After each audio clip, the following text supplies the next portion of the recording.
mà tiền lục sa sẽ cha tăng bật tức trên bàn miền sầm nuôi tràn tiếtกับคนไทยมุนหนึ่งchơi lục sa cha thường sẽเป็นโยแต่ตึนหนึ่งการโรคเคยរបស់លោកសាស្ត្រាចារ្យលើចំណុចជាកន្លឹះនៃវប្បធម៌ឬគល់ខ្មែរខ្ញុំបានរលឹកឃើញនៅសេចក្តីបញ្យល់របស់លោកសាស្ត្រាចារ្យពីលើកមុនតែទឹននឹងការដែលថាក្រុមអ្នកប្រាជ្ញបានមើលពីលើប្រាសាទទាំងអស់ហ្នឹងឃើញមានតួកណ្ដាលហើយនឹងទឹកជុំវិញអញ្ចឹងទេណាហើយអានឹងសុំកាន់តិចគឺថាយាយហ្នឹងពីព្រោះថាយើងមើលខ្លួនយើងមើលមិនឃើញបាទទេហ្នឹងហើយគេមើលពីលើមកគេឃើញអញ្ចឹងប៉ុន្តែគេមិនបញ្យល់អីឲ្យតាក់ទងទៅនឹងនៃសេចក្តីជំរឿជាប់ទៅនឹងពលិនជាតិសាសនាការកាន់ទនានទម្លាប់គ្រប់អីទេគ្រាន់ថានេះជារចនាសម្ព័ន្ធរបៀបបែបបត់សង់នៃប្រាសាទហ្នឹងបានខ្ញុំលើកមកនិយាយពីព្រោះប្រាសាទដែលយើងមើលឃើញហើយមានទឹកជុំវិញហ្នឹងមានច្រើនណាស់នឹងមិននិយាយទេណាក្នុងក្រុមគោហ្នឹងគឺសឹងទាំងគ្រប់ទាំងអស់បាទលោតទៅដល់មានរូបប្រាសាទសំណង់ពិសេសមួយហ្នឹងគឺទឹកធំនៅជុំវិញហ្នឹងហៅថាបារាយណាបាទហើយគាត់រាយកម្លាំងធម្មពលគាត់នឹងឲ្យចូលស្រែចម្ការអ្នកស្រុកប្រើកម្លាំងទឹកនឹងសម្រាប់ដាំដំណាំដាំដុះចិញ្ចឹមខ្លួនចិញ្ចឹមសត្វអីគ្រប់សពទៅ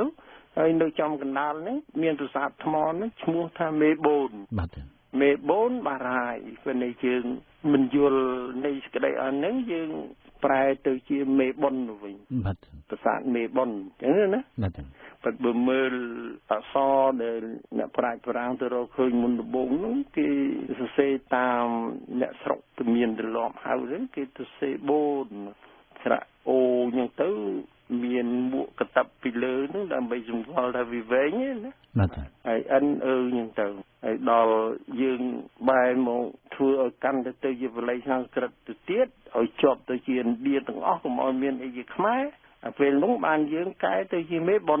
បញ្ញៈទៅវិញកន្លែងនេះគេធ្វើបុនទៅវិញបាទប៉ុន្តែថាមើលឃើញទាំងពីរហ្នឹងគឺអ្នកទៀតឃើញតែប្រាសាទមេបុនឬក៏មេបូនអញ្ចឹងប៉ុន្តែមិនដឹងថានឹងហើយជានាងកហ៊ីងហើយនឹងកពើនឹងហើយមេនៅកណ្ដាលហើយបានហ្នឹងនៅជុំវិញហ្នឹងបាទនៅក្នុងសេចក្តីខ្លីគឺថាពេលដែលគេឃើញពីលើមកអញ្ចឹងដែលគេមិនអាចបកប្រែសេចក្តីបានថាមានន័យយ៉ាងម៉េចនៅក្នុងជំនឿខ្មែរសម្រាប់ការរកឃើញរបស់លោកសាស្ត្រាចារ្យមើលទៅឃើញថាវាតកតងនឹងការគោរពដែលខ្មែរយើងមានតូតតែមពីរគឺទឹកនិងដីហ្នឹងទេណាទឹកនិងដីហ្នឹងហើយដេញប្រាសាទអស់ហ្នឹងដេកប់ទៅក្នុងដីធម្មជាតិទៅហើយមើលសឹងតែមិនឃើញហ្នឹងហើយប៉ិនគេឃើញតាមរូបថតពីអាកាសមកស្អីទាំងអស់ហ្នឹងគឺមានមុនគ្រិស្តសករាជហ្នឹងទៅទៀតអញ្ចេះបាទគឺថាមុនប្រវត្តិសាស្ត្រគឺព្រៃស្វាក្តីថាវាយូរយារណាស់ទៅហើយវាជាប់ទៅដល់បានឆេងហ្នឹងទៀតហើយបាទបរិយប្រវត្តិអញ្ចឹងទេណាបាទវាហួសតែប្រវត្តិដែលគេដឹងគេដើមដាក់នៃប្រវត្តិហ្នឹងត្រឹមគ្រិស្តសករាជផ្ដើមគ្រិស្តសករាជឬមួយក៏ត្រឹម 4-5 សតវត្សមុនគ្រិស្តសករាជហ្នឹងប៉ុណ្ណឹងពេលណាដែលមានឯកសារសរសេរប្រាប់ឲ្យជាក់លាក់ហ្នឹងបានគេហៅថាមានប្រវត្តិបាទលោកសាស្ត្រាចារ្យមានប្រសាសន៍មិញតកតទៅនឹងការថតពីលើមកទៅថាមុនបរិយប្រវត្តិហ្នឹងចំណុចត្រង់ណាទេអានោះគឺពួកបារាំងហ្នឹងតាំងពីលោកបែកណាក្រូលីយេពួកអីគាត់ទាំងសរសេរសភៅថែមទៀតផងបាទហើយពួកអ្នកប្រាជ្ញអូទ្រីសហ្នឹងមុន75ហ្នឹងផ្លាស់ប្ដូររបបជំលះអ្នកស្រុកអីអស់ហ្នឹងពួកអ្នកប្រាជ្ញខាងផ្នែកហ្នឹងនៅស្រុកអូទ្រីសគេឲ្យអារូបករណ៍អីមកខ្មែរយើងអ្នកដែលចង់រៀនថតរូបពីអាកាសមកហ្នឹងបាទប៉ុន្តែថាធ្វើទៅវាមិនទាន់ហ្នឹងបាទពីព្រោះគេយល់តម្លៃថាការរាវរកឃើញរបស់ដែលយើងមើលជាប់ខ្លួននៅលើដីហ្នឹងមើលមិនឃើញគេមើលតាមសំណល់សល់តាមរូបថតពីលើអាកាសមកឥឡូវនេះគេប្រើទាំង satellite ទៅទៀតបាទប៉ុន្តែគេថតហ្នឹងថតនៅម្ដុំសំណង់ប្រាសាទបុរាណយើងហ្នឹងទេណាច្រើនណាស់គេមិនបានរៀបរាប់ផ្សេងឲ្យច្បាស់លាស់មិនក៏គាត់និយាយត្រួសត្រូវទូទៅហ្នឹងគឺមិនមែនមានតែនៅលើទឹកដីដែលយើងហៅកម្ពុជាសប្តាហ៍ហ្នឹងទេមាន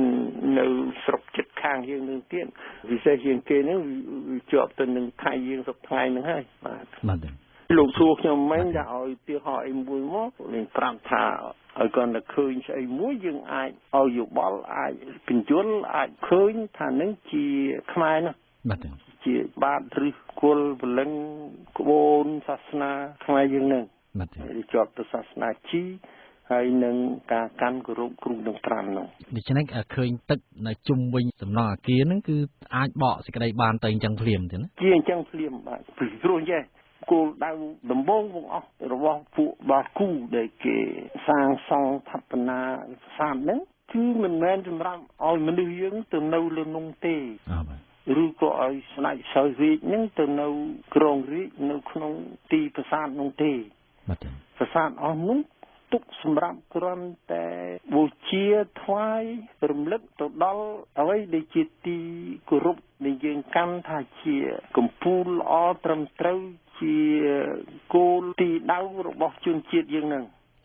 ដូច្នេះគឺថាដើម្បីនឹងធ្វើជានិមិត្តរូបបង្ហាញគ្រូប្រាំហ្នឹងហើយពិសេសជាងគេគ្រូដែលយើងកាន់គោរពរាល់ថ្ងៃហ្នឹងគឺមេហើយនឹងបាហ្នឹងគឺទឹកហើយដីហ្នឹងមានកាហ៊ីងហើយនឹងកពើហ្នឹងគេមានគោលដៅអញ្ចឹងពួកបាគូហ្នឹងគេគូគេគិតរបៀបហ្នឹងដល់កណ្ដាលគេសង់មេកណ្ដាលជាថ្មសម្រាប់បូនពូនឲ្យខ្ពស់ឡើងហើយនឹងបាទឹកហ្នឹងនៅជុំវិញហ្នឹងឲ្យជាប់គ្នាជានិច្ចដូចជាគេឆ្លាក់រូបគេគូររូបគេសាងសង់នាងគេហ៊ីងជាប់នឹងកពើទឹកហ្នឹងជាតារាបគេមិនឲ្យដាច់ពីគ្នាទេតែបើទៅជាប្រាសាទវិញគឺប្រាសាទនៅជាប់នឹងទឹកជុំវិញហ្នឹងដែលបើថាទឹកនឹងខ្លាំងមានធម្មពលបានឹងក៏រាយទៅកាន់តែខ្លាំងចម្រើនឡើងទៀតស្រុកទេសនឹងវាលូតលាស់ឡើងអ្នកស្រុកមានបានហូបឆ្អែតសបាយទៀតធ្វើបុណ្យធ្វើបូនជួបជុំបងប្អូននៃគ្រួសារហ្នឹងឯមេនៅកណ្ដាលគឺនាងកាហ៊ីហ្នឹងចេះតែបូនឲ្យកាន់តែខ្ពស់ឡើងទៀតពេលណាគេធ្វើបុណ្យធ្វើបូនសម្រាប់រំលឹកគ្រូមេទាំងពីរហ្នឹងលោកមើលយុគនោះខែភុយក្តីឬអីគេមានដុតលយប្រទីតណាភ្លើងឆ្លោះមានទូកងោទូកអីអូសម្បានទៅធ្វើធំណាបាទ